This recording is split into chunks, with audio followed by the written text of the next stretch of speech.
messieurs, merci d'être avec nous. J'espère que vous avez pu, même si vous étiez un peu en coulisses, suivre aussi l'intervention de ce jeune capitaine d'industrie qui vous a inspiré, Alexandre.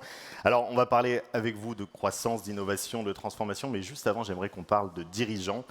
Notamment parce que vous êtes tous les deux convaincus que les dirigeants de demain sont des dirigeants qui doivent continuer à apprendre sans cesse, dans un apprentissage permanent, et qu'un peu comme des sportifs de haut niveau, ils doivent avoir aussi autour d'eux des entraîneurs, des préparateurs dans leur physique, dans leur mental, etc. Et pourquoi ils n'auraient pas tout ça? C'est précisément ce qu'a fait une école depuis maintenant plusieurs décennies, une institution que beaucoup connaissent ici, le CPA, le Centre de perfectionnement aux affaires, que j'ai eu le plaisir de rencontrer par ton intermédiaire, Laurent, et que j'ai eu le plaisir de découvrir plus en profondeur grâce à toi, Frédéric. C'est aussi la raison pour laquelle vous êtes sur cette scène. C'est que, Frédéric, toi, tu as suivi le parcours CPA quelques années avant de reprendre Clogère, au début des années 2000. Tu as été ensuite le parrain d'une promotion. Laurent, toi, tu es le parrain de la dernière promotion CPA, et vous êtes tous les deux finalement aussi la preuve vivante qu'un dirigeant leader, c'est aussi un dirigeant qui apprend en permanence. Je vais y revenir, mais le CPA et l'entreprise du futur vont se rapprocher à travers un partenariat stratégique. Je vous propose de découvrir quelques images où on va te découvrir en témoignage sur le CPA avant que vous puissiez nous en dire quelques mots.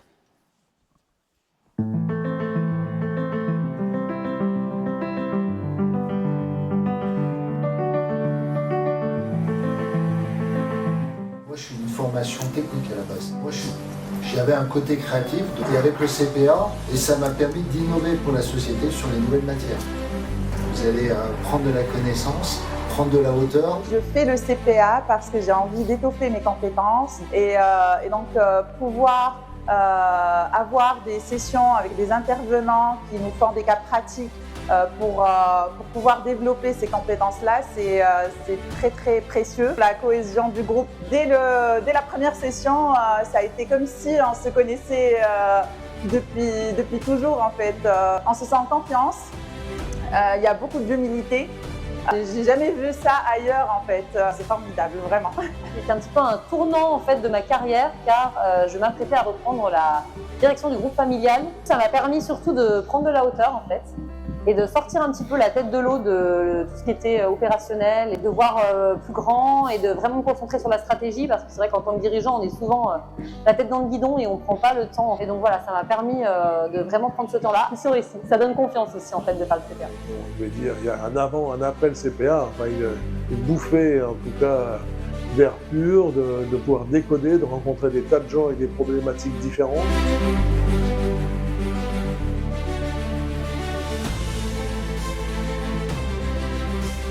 Frédéric, CPA, on l'a découvert en vidéo, on t'a découvert dans ce témoignage. Tu as entrepris le parcours CPA avant de reprendre Clogère. Quelques mots avant de nous parler de la promotion que tu as parrainée, du message que tu as transmis. Mais qu'est-ce que ça t'a apporté en tant que dirigeant et en quoi ça a changé ta manière de diriger? Est-ce qu'on peut changer sa manière de diriger? À toi de nous dire. Non, concrètement, ce que vous avez vu, effectivement, c'est une super formation. Moi, ce que ça m'a apporté, c'est avant tout des bases que je ne connaissais pas. Je suis d'une formation technique. De cette formation technique, j'ai un côté plutôt créatif. Ça m'a permis d'innover sur de nouveaux produits, sur de nouveaux savoir-faire dans ma première partie de carrière. Ma deuxième partie de carrière, c'est la partie après CPA.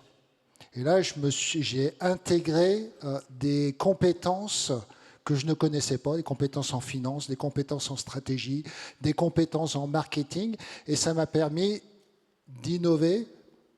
Ils en ont tous bavé dans la boîte. D'innover sur l'organisation, sur les business models, sur la stratégie, etc. Donc voilà ce que ça m'a apporté le CPA. Ça m'a beaucoup apporté. Ce que je peux rajouter sur le CPA qui est important pour moi, c'est de la mise en action. C'est une multitude de cas concrets et une mise en position des personnes à exercer une fonction de direction générale. En un mot, vous avez tous les deux été parrains d'une promotion. Frédéric d'abord et après Laurent. Quel est le message que vous avez transmis à votre promotion pour les guider vers ce chemin de futurs dirigeants? Laurent, tu veux démarrer? Vas-y. Quel est le message que tu as transmis à la promotion que tu parraines chez CPA? Je crois que le message le plus important, c'est que le gros risque d'un dirigeant, c'est de croire qu'il sait déjà, en fait. Je crois que ça, c'est le gros risque, surtout quand on commence à avoir un peu d'âge, c'est de croire qu'on sait, alors que le monde évolue et qu'il faut être dans cette dynamique permanente d'apprentissage, apprendre, désapprendre, réapprendre, s'adapter et se transformer. C'était aussi pour moi passer des messages sur à la fois sur le fait d'être curieux. Donc s'ils sont là, c'est qu'ils sont curieux, ils ont envie d'apprendre. C'est aussi passer un message d'humilité, puisqu'en fait, on l'a vu, hein, c'est être dirigeant d'entreprise, c'est pas un long fleuve tranquille. Et puis aussi de jouer collectif. Et ce qui est intéressant dans une dynamique CPA ou une dynamique entreprise du futur, c'est justement cette dynamique de partage d'expérience et d'être capable d'apprendre en meute et surtout d'apprendre grâce au terrain et au pragmatisme. Donc voilà les messages. Après, c'est des messages d'action, de transformation et de dynamique apprenante. Frédéric, de ton côté, le parrainage de ta promo, Il a tout dit. Par contre, je vais rebondir sur la mise en action. Cas concret, je prends un cas concret, ils avaient à financer un voyage pour leur projet pour le projet CPA. Et difficulté de trouver des entreprises, difficulté de financer ce voyage. Et j'ai profité de ça, parce que je vais avouer quand même quelque chose. Je sais pas, Jean-Noël est là, normalement c'est le directeur. Attention, je me suis servi du CPA comme bac à sable. C'est-à-dire que j'ai expérimenté avec le CPA. Et à l'époque, j'ai expérimenté la mise en place de l'IA. Donc ça, c'était pour moi l'objectif. Alors ça peut faire partie des messages. L'objectif, c'était de dire, il y a une révolution industrielle qui est en cours. Il y a un outil qui est l'IA. Comment on est capable d'intégrer cet outil-là dans la formation des futurs managers, des managers. Donc ça a été l'objectif. Et la mise en pratique, donc la mise en action, ils avaient financé un projet. Et je me souviens, c'était en 2020. Ça passe vite, 2025, on est 2026, ouais. Oui. 2025, on avait le salon au CFIA, c'est un salon agroalimentaire, et on a eu l'idée, on a créé un nouveau business model. On s'est dit, pourquoi pas utiliser l'expérience de Clogère sur sa mise en place de l'IA et proposer avec les étudiants du CPA des audits flash IA chez des entreprises. Et ils ont pu vendre. Parce qu'on l'a fait, on a fait de la prospection sur le salon et on a vendu une dizaine de contrats avec des industriels pour faire des audits. Ça lance la dynamique. Merci en tout cas pour ces mots. Alors aujourd'hui, effectivement, on annonce, et je suis très fier que Jean-Noël soit là aussi, ce partenariat avec le CPA, parce que le CPA forme les dirigeants par le programme pour leur permettre de continuer à apprendre. L'entreprise du futur, à travers les leaders en action, permettent à chaque dirigeant de bien s'entourer face à ces défis. Donc autrement dit, on relie la formation à l'expérience, on relie l'apprentissage à l'action. J'en profite vraiment pour remercier Jean-Noël Faucheux qui est présent dans la salle et qui est venu avec toute la promotion. Je crois qu'ils sont là-haut, on peut les applaudir bien fort. Elle est où la promotion CPA? Ils sont là-bas, ils sont venus avec nous aujourd'hui. Donc merci pour ce partenariat. On voulait bien sûr, Laurent et Frédéric, revenir sur vos convictions aujourd'hui, sur vos parcours d'entrepreneurs. On parle du monde qui s'accélère, des crises qui s'enchaînent, de l'IA qui bouleverse nos organisations, des modèles économiques qui évoluent. Et pourtant, vous me disiez qu'en préparant cette matinée, en fait, toutes les crises ouvrent de formidables opportunités. Frédéric, pourquoi certaines entreprises doivent-elles et voient dans les crises une formidable opportunité alors que d'autres les subissent totalement? On en parlait ce matin, c'est une histoire d'état d'esprit, de mindset. Si vous considérez qu'une crise, c'est une opportunité, vous changez d'état d'esprit. J'ai vécu personnellement un certain nombre de crises et on l'a toujours pris avec cet état d'esprit. Je prends des exemples concrets, c'est de dire, si vous prenez beaucoup d'industriels qui sont plutôt en position de retrait, ils vont se dire, attends, comment je gère cette crise? Pour gérer cette crise, je vais réduire mes frais fixes. Pour gérer mes frais fixes, qu'est-ce que je vais faire? Je vais licencier les plus gros salaires. C'est ce qu'on a vécu dans toutes les crises. Maintenant, si vous le faites à l'inverse, si vous vous dites, attends, c'est une crise, c'est une opportunité, parce qu'il y a du mouvement, il y a du changement, il y a de l'incertitude, je vais plutôt travailler le haut. Je vais travailler mon développement commercial. Je vais innover sur de nouveaux business models. Je vais travailler la diversification de l'offre. Je travaille la diversification. En faisant ça, vous créez une dynamique dans l'entreprise, ce qui vous permet d'optimiser vos processus, d'optimiser votre fonctionnement. En faisant ça, vous vous développez, donc vous avez besoin de ressources, et vous avez la chance en plus d'avoir des ressources à disposition, parce que vos concurrents ont licencié. Vous voyez, on est vraiment sur un effet systémique, mais c'est où est-ce que vous regardez. Si vous regardez ça plutôt comme une opportunité, de dire, bah, tiens, c'est l'opportunité pour moi de me développer, de réinventer de nouveaux business models, ou plutôt comme une contrainte, et si c'est une contrainte, vous licenciez. Laurent, l'année prochaine, Visiative va fêter ses 40 ans. 1987, la création de Visiative, donc il y a eu aussi plusieurs crises qui se sont enchaînées et que vous avez vécues. Est-ce que tu pourrais, par rapport au témoignage de Frédéric, nous donner un exemple de crise peut-être qui a rendu plus fort Visiative ou qui a été une vraie opportunité pour Visiative? Alors, une crise, peut-être pas, parce que c'est difficile dans ce contexte de permacrise de faire un choix de quelle crise nous a rendu plus fort. J'ai envie de dire que l'ensemble des crises nous a bien sûr rendu plus fort, puisque la crise, c'est déjà l'opportunité d'être le meilleur et de continuer à être le meilleur, et donc, comme l'a très bien dit Frédéric, se réinventer.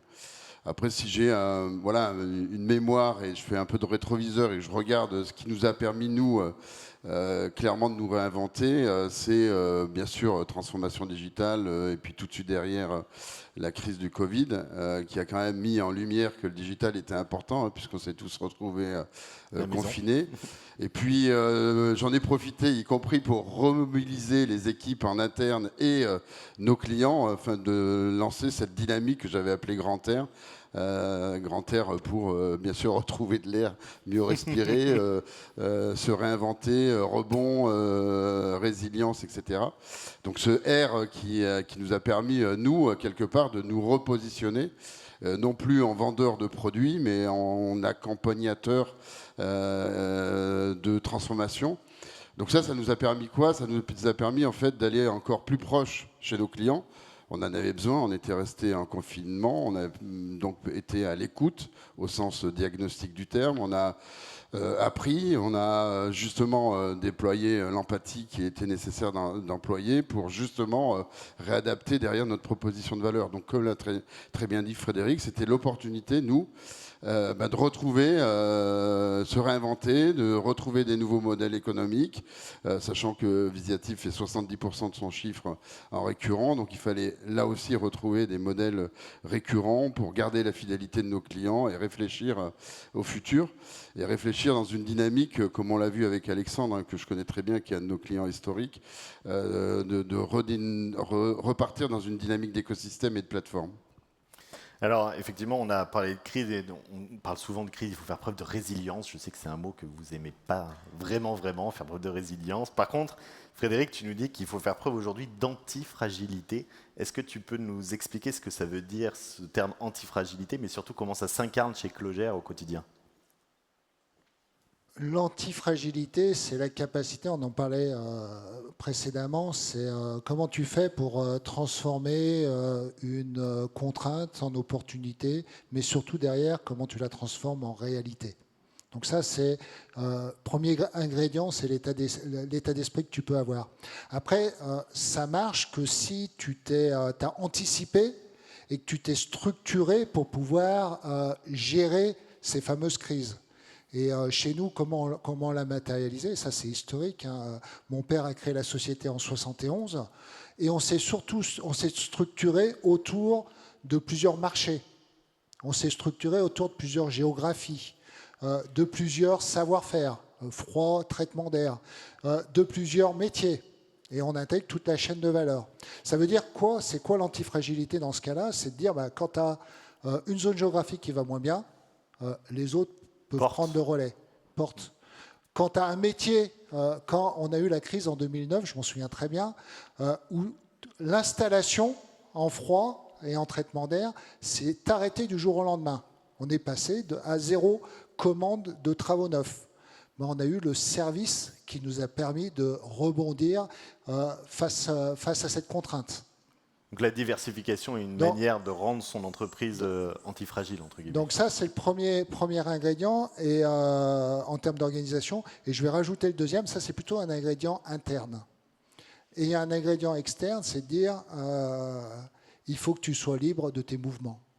C'est dire si tu as des contraintes qui sont les financiers, des contraintes qui sont liées aux fournisseurs, des contraintes qui sont liées aux clients, ça ne marche pas.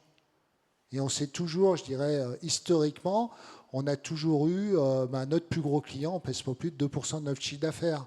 Notre plus gros fournisseur, c'est 1%. Notre volume d'achat. On n'a pas de contraintes. On a le temps ou pas? Juste, je vais faire une anecdote. Je regarde le temps. Rapidement. Je vais me faire taper sur les mains. J'ai eu à faire une grosse acquisition il y a 2 ans. Une société espagnole, le groupe Valtria, pour matérialiser 60 millions d'euros de chiffre d'affaires. Donc pour nous, c'est une grosse acquisition. Et je finançais cette acquisition, j'avais fait appel aux banques. Et les banques s'étaient toutes regroupées ensemble en me mettant des trucs qu'ils ont appelés, je crois, Covenant. Je ne sais pas si ça vous parle. Et psychologiquement, je me souviens très bien, j'y ai passé toute une période où je n'arrivais pas à dormir. J'arrivais pas à dormir. Et j'ai appelé les banques et j'ai dit, finalement, je ne veux pas faire le deal parce que, justement, j'ai ce niveau de contrainte qui risque de me bloquer dans l'avenir au niveau de la société. Donc, j'ai cassé mon deal avec les banques et finalement, j'ai fait mon deal parce que j'ai fait de l'unilatéral avec les banques sans covenant. Vous voyez, donc il faut penser à ça, il faut garder cette posture. C'est ce fait aussi d'avoir un client qui représente, ton plus gros client 3% du chiffre d'affaires, le plus gros fournisseur 1%. C'est aussi comme ça pour toi que tu rends Clogère comme une entreprise performante et durable plutôt que performante dans le court terme. C'est aussi en structurant cette stratégie. Tu te fixes une vision toujours sur du long terme. On a géré une transmission de société. J'ai monté le modèle pour que la société soit pérenne pendant les 40 prochaines années, vis-à-vis des actionnaires. Tu vois, en fait, c'est tout un ensemble que tu viens agréger. On revient sur ce mindset, en fait. Je suis en train de... C'est l'état d'esprit. Je suis en train de monter un système pour amener mes collaborateurs et collaboratrices à être à l'actionnariat de la société, toujours pour sécuriser la société. Vous voyez, c'est plein de petits éléments que tu vas monter au fil du temps. Qui vont permettre de faire ça. Ouais. Merci Frédéric Laurent. Depuis ce matin aussi, forcément et de partout dans les entreprises, on parle d'intelligence artificielle. Beaucoup de dirigeants y voient forcément encore une menace. Pour certains, ils ont du mal à y aller. On va avoir quelques dirigeants derrière qui vont passer, qui sont très acteurs, mais je sais que tu l'es aussi beaucoup. Toi qui vois tout ça avant tout, est-ce que pour toi c'est une révolution technologique ou est-ce que c'est au final un peu une formidable opportunité entrepreneuriale, cet avènement de l'intelligence artificielle ? C'est toujours la même histoire en fait qui se répète, puisqu'on aurait pu se poser la même question en 2014 avec le digital, et on se repose la question avec l'accélération de l'IA. Donc c'est toujours là aussi, et c'est avant tout un outil au sens opportunité de revisiter à la fois sa proposition de valeur, sa stratégie. Donc, comme je le dis tout le temps, il n'y a pas de stratégie IA ou stratégie digitale à côté de la stratégie de l'entreprise. Il faut mettre l'IA ou le digital au cœur de la stratégie d'une entreprise, au service de sa croissance, de sa compétitivité, de sa proposition de valeur. Le risque qu'on a avec l'IA aujourd'hui, c'est qu'en fait, on attaque un autre sujet qui est la productivité des équipes, au sens très FTE du terme.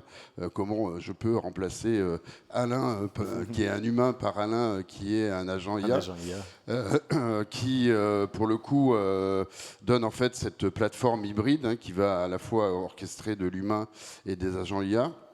Donc le risque, et personnellement, mon inquiétude, c'est qu'on prenne l'IA pour jouer, en fait, et pour que tout le monde se transforme en acteur en disant j'ai fait mon prompt, j'ai fait mon agent, etc., etc., et qu'on oublie l'essentiel, c'est-à-dire comment l'IA va transformer les processus de l'entreprise, les métiers de l'entreprise, comment l'IA va transformer mon modèle économique, comment je vais automatiser pour justement capter de la donnée, et cette donnée va me permettre justement de changer mon modèle économique. Et ça, on l'oublie en fait.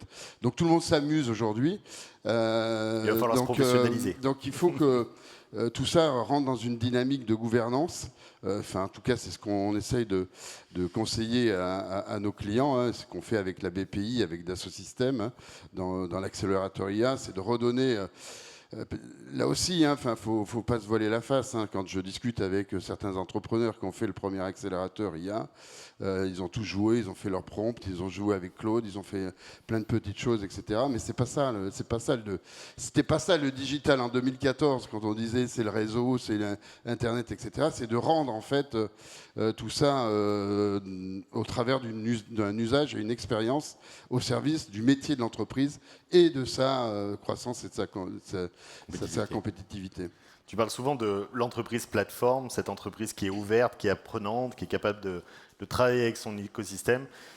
Pourquoi ce modèle que tu défends depuis plus d'une dizaine d'années est devenu aujourd'hui indispensable et comment Visiative y contribue vraiment aujourd'hui pour les PME et les ETI françaises? Je l'ai dit en fait, hein, cette plateforme collaborative, hein, Visiative, c'est vision collaborative, c'est cette capacité à travailler ensemble, c'est de faire en sorte que le dirigeant n'est pas le héros solitaire d'une entreprise, que le dirigeant embarque et est à l'impulsion d'une dynamique d'entreprise au service d'une proposition de valeur différenciatrice.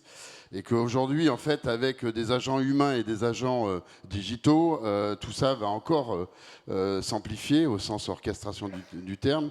Et comme je le dis là aussi souvent, il va falloir mettre les bons joueurs au bon poste, donc les bons agents IA au bon poste, les bons humains au bon poste, au service d'une valeur justement qui soit pour le coup au service de nos clients. Donc c'est là tout le travail passionnant qu'il y a à faire. Et plus que jamais, en fait, l'entreprise de demain, c'est une entreprise IA-prenante. C'est une entreprise qui va justement orchestrer comme il se doit ses données au service de sa proposition de valeur. Frédéric, pour clôturer ce moment ensemble, Laurent a déjà bien sûr bien dressé le décor. Hier, on coordonnait des équipes. Aujourd'hui et demain, on va coordonner des collaborateurs, mais aussi des agents, des copilotes numériques. Tu m'en parlais encore tout à l'heure en loge. Vous êtes extrêmement avancé chez Closers sur le sujet. Toi qui as aussi une vision plutôt long terme, ça va ressembler à quoi un dirigeant de PME, de TI dans 5-10 ans selon toi? Je te propose de l'expliquer en masterclass cet après-midi. T'as vu un peu à quoi ça va ressembler? J'ai bien aimé, il faut désapprendre. C'est-à-dire qu'on est vraiment dans une... Moi, ce que je vois, c'est qu'on est vraiment dans une révolution. Tu ne vas plus avoir les mêmes organisations demain. Tu as déjà un premier ingrédient, c'est la connaissance va être disponible à tout le monde et mis en forme pour tout le monde. Donc ça, c'est le premier élément. C'est-à-dire que tu changes de paradigme, tu passes de la connaissance au paradigme de l'expérience. Donc pose-toi la question sur comment cette expérience, je vais être capable de la capitaliser. Après, tu vas te dire, tous mes collaborateurs, toutes mes collaboratrices, elles vont être de plus en plus autonomes parce qu'elles vont pouvoir s'appuyer sur des agents qui ont des niveaux d'expertise. Donc en fait, là ce que j'emmène, c'est de dire... Il va falloir repenser le modèle. Tu vas repenser complètement ton modèle. Il va peut-être falloir qu'on ait des experts qui viennent enrichir les différents agents qui sont dans les équipes. En fait, ton organisation, elle va complètement évoluer. Tu vas sans doute avoir des organisations qui vont être beaucoup plus plates. Tu vas devoir créer des communautés. Donc en fait, ce que j'essaye d'emmener, c'est de dire ce qu'on a appris, ce qu'on a vécu les 50, les 100 dernières années, il faut le désapprendre. Et le rôle d'un CEO, le rôle d'un manager demain, ça va être de créer un nouveau modèle, créer de nouveaux modèles qu'on ne connaît pas actuellement. Et ces modèles, il faut qu'ils soient adaptés à son entreprise. Donc pour moi, le rôle, il va y avoir ce rôle-là, il va y avoir un rôle de plus en plus en termes de leadership, c'est-à-dire que il va falloir qu'ils maîtrisent la vision, qui ramène tout le monde sous le même drapeau, avec les mêmes valeurs. Donc toi, ça va être un rôle d'architecte, un rôle de leader. J'aime bien l'image d'architecte, l'image qui me parle bien. Pour moi, l'évolution, elle va se faire là-dessus, mais on n'est pas devin. En fait, il faut qu'on le construise. Il va falloir qu'on se remette en apprentissage. Tous ensemble. Et ce qu'il ne faut pas oublier, c'est que c'est maintenant. C'est maintenant.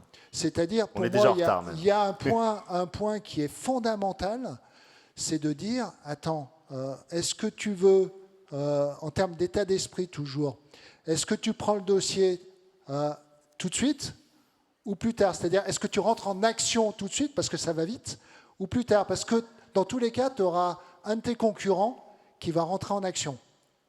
Donc, soit tu te retrouves dans une situation où tu prends le temps de faire évoluer ton organisation, parce qu'effectivement, tu vas gagner beaucoup de temps et tout le monde ne va pas suivre, donc ça va te laisser le temps, si tu es en avance sur les autres, de faire évoluer chaque collaborateur, chaque collaboratrice, tandis que si tu ne prends pas le dossier tout de suite, tu risques de, au final, laisser la place aux autres. Voilà. Exactement. Merci beaucoup Frédéric, merci Laurent pour avoir clôturé cette partie industrielle. Je vous invite à retrouver les backstage.